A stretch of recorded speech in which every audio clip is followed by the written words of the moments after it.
Good day! Ngayon nga po ibigay po natin ang game schedule na magaganap nga ngayong September 15, 2025 sa FIVB Men's Volleyball Championship 2025 at saan ba ang venue at anong oras ang mga laro nila. Anong team ang maghaharap-harap.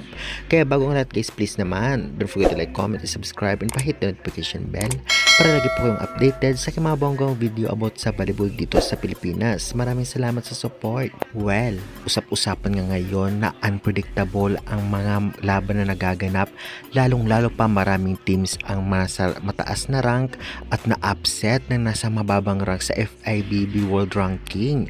Kaya naman hindi agad-agad ma-predict kung sino nga ba, kung anong team ang mananalo. Kaya naman syempre napagandang challenge ito sa lahat ng team ngayon na talaga namang pang-champion o pang-international ang nagaganap na labanan. Ngayon naman ay narito ang schedule na magaganap ngayong September 15, 2025, saan ang venue at anong oras. Narito po.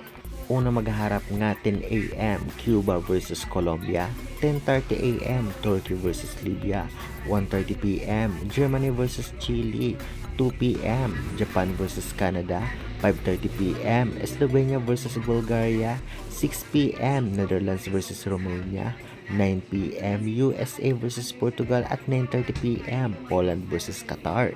Dalawa lamang ang venue na pinaglalaroan ng every team. Ito ay ang sa Mall of Asia Arena at ang iba naman ay sa Smart Araneta Coliseum.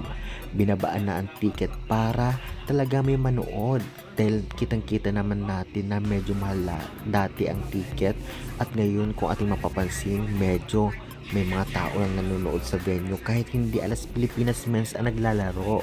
By the way, reminder lamang po, ang laro ng alas Pilipinas ay magaganap pa sa 16 laban sa Egypt at sa 18 naman laban sa Iran. Kung natatandaan natin, natalo ng Egypt ang Iran na mas mataas ang ranking ng Iran. Kaya na-upset, kaya unpredictable. Malay natin, maka-upset din ang alas Pilipinas sa dalawang team na ito. Bilog ang bola, kaya hindi malabong mangyari ito. Kaya guys, hanggang dyan muna po ang ating update for today. Maraming salamat sa suporta nyo.